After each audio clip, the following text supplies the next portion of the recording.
위원님께서도 위헌이 날 가능성도 생각하시지 아니, 얘기 않습니까? 묻지 말고 아니요, 저도 물어볼 수 있죠. 한동훈 장관 입장에서 나는 잘못이 많은 사람이니까 나보다 발전해야 되지 않겠소? 저희는 그렇지 않습니까? 전임 정부에 대한 그리고 민주당에 대한 검찰 독재로 저는 우리 당이 규정하고 저도 그렇게 판단하는데 동의하지 어렵죠. 위원님께서는 지난 정권 초기에 적폐청산 위원장이셨다 지금은 정권 탄압, 정치 탄압 위원장이시지 않습니까? 오히려 더 위원님께서 일관성이 없으신 것이 아닌가 저는 그렇게 생각합니다. 촛불로를 통한 지난 대선과 이번에 치러진 대선을 같은 선상에서 비교하시는군요. 자, 그러면 그게 무슨 말씀이신지 이해가 안 갑니다. 검찰의 이중대라고 이렇게 지적을 하는데 장관께서는 그 부분에 대해서 코멘트할 게 있어요? 전혀 동의하지 않고요. 동의하지 않다. 위원님 몇 년 전을 생각해 보십시오. 위원님께서 적폐청산 위원장이지 않습니까? 얘기할 줄 알았어요. 얘기할 줄 알았고 내 모든 게 다 내 탓이죠. 아니 위원님께서 여쭤보시는데 어떻게 위원님은 얘기를 안 하는 내 책임인데 나보다는 나은 장관이 되고 문재인 정부보다는 나은 정부가 되라는 취지로 얘기를 하는 거예요. 자, 영향을 받는 국민들이 행복하지 않겠어? 않지 않겠습니까? 그죠? 소하면은 또 반말했다고 할까봐 내가 바로 경계합니다. 그래서 국정 운영을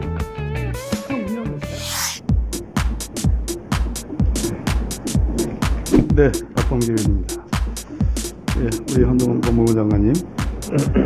그동안에 제가 대정부 질문에서부터 법사위까지 쭉 관심을 갖는 사항에 대해서 장관께 여러 가지를 질문드렸고 장관께서는 답변을 하셨는데 그 답변이 충실하지 않았다고 저는 생각을 해요.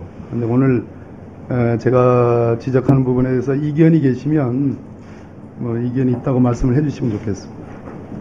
일단 첫째, 인사정보관리단을 만드는 것은 장관께서 위임은 할 수 없는 범위를 위임하는 것이다 이렇게 답을 했거든요. 이거는 구체적 개별적 위임 그리고 예측 가능한 위임 또 일부 위임, 이것은 확고한 헌재의 판례고 그리고 법문에 나와 있는 건데 이런 말씀을 두 번이나 하셨기 때문에 그것은 가당치 않은 답변이다 이제 저는 그렇게 생각을 합니다. 두 번째는 인사정보관리단의 필요성과 관련해서 제가 처음에는 그 용을 그리다가 미꾸라지 뱀꼬리가 된 느낌이다. 뱀꼬리도 아니고 이제 미꾸라지 같은 느낌이 됐는데요. 우리 장관께서는 위장전입, 음주운전 정도의 기계적인 판단을 하는 것이다 이렇게 답을 하셨습니다. 그랬을 때 인사검증과 관련된 책임은 누가 지는 거냐라는 이 질문에 답을 안 하셨어요. 그리고 약간은 동문서답적으로 대통령이 인사하시는 것이다 라는 답변을 했습니다. 실제로 인사부실 그런 사고가 났을 때 누가 검증 책임을 질 거냐라는 건 대단히 중요한 문제라고 생각을 합니다. 세 번째는 수사기소분리, 소위 검수완박법과 관련해서 그것은 위헌임으로 무효다라는 이유로 권한쟁의 심판을 청구하면서 동시에 그 법에 따른 검사의 수사 범위에 관한 소위 시행령을 거기에 수사권이 제한되어 있는데 오히려 그것을 수사권을 늘리는 그런 이중적인 모순된 행위를 하셨습니다. 이 부분에 대해서 아주 짧게 제가 듣고자 하는 그 질문에 답을 하실 수 있으면 해주시고 그렇지 않고 그냥 평양 그동안에 답변하신 것의 연장선상이면 답을 안 하셔도 되겠습니다. 아니 위원님이 원하는 답을 드릴 수는 없죠. 제가 제 생각을 말씀드려야죠. 말씀드릴까요? 그러십시오. 위임과 일부 범위는 당연히 그 말씀하신 원칙에 부합하는 것이고요. 민정수석실 똑같이 했다는 말씀 드립니다.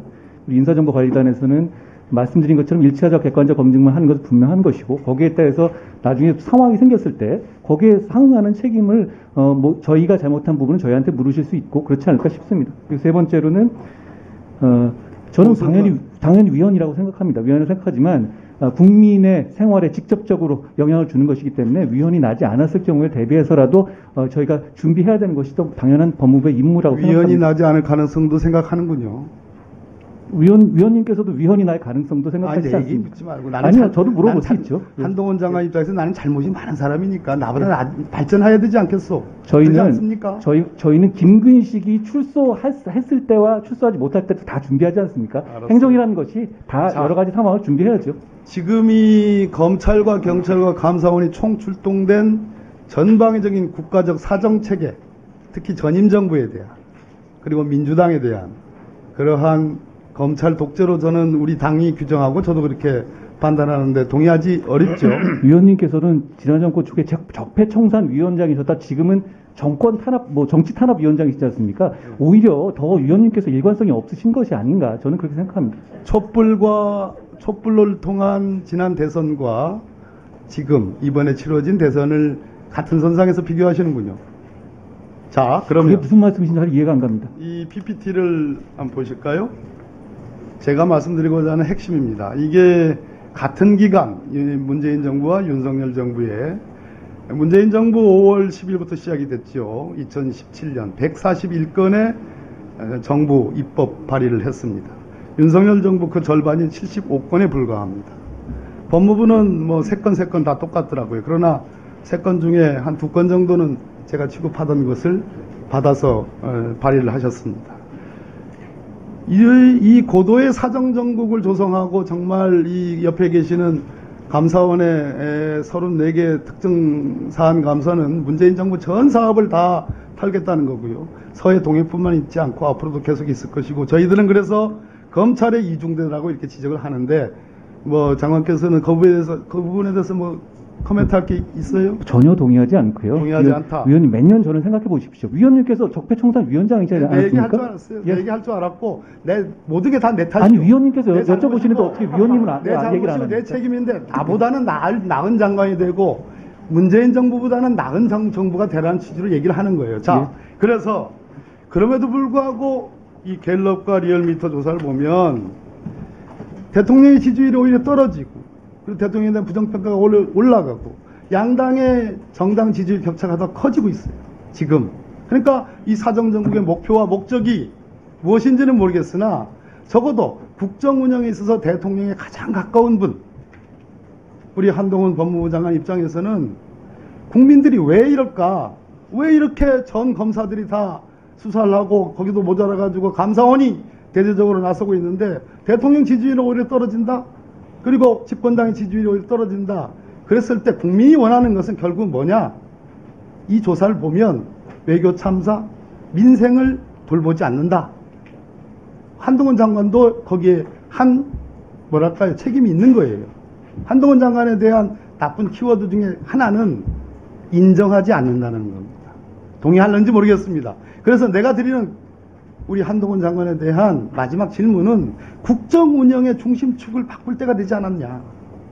적어도 윤석열 정부가 망하라라고 공공연하게 얘기하는 국민이 어디 있겠습니까? 왜? 정부가 성공을 해야지 정부의 적어도 국정 운영에 직접적인 이해관계를 갖고 있고 수혜를 받고 있고 영향을 받는 국민들이 행복하지 않겠소? 않지 않겠습니까? 그죠? 소하면은 또 뭐 반말했다고 할까봐 내가 바로 경계합니다. 그래서 국정 운영을 대통령께 말씀드려서 이제 이런 사정 국면이 아닌 민생 중심의 국면으로 전환할 필요가 있다고 나는 생각하는데 우리 장관께서는 어떻게 생각하십니까? 위원님 말씀하신 취지에 제가 다 동의하지는 않습니다만 위원님이 그 말씀하시는 선의를 제가 충분히 그거는 제가 고언으로 받아들입니다. 그리고 다만 이제 저희 법무부를 기준으로 말씀드리자면 저희가 스토킹 처벌법이라든가 이 김근식 사후 치유 감호제라든가 나름대로 위원님이 하시던 여러 가지 정책들을 이어받아서 최대한 열심히 하려고 노력하고 있습니다. 그 점도 조금 봐주시면 어떨까 싶습니다. 박형수 의원님 질의해 주시기 바랍니다. 예, 박형수 의원입니다. 야당 의원님께서 많이들 압수수색 과정에서의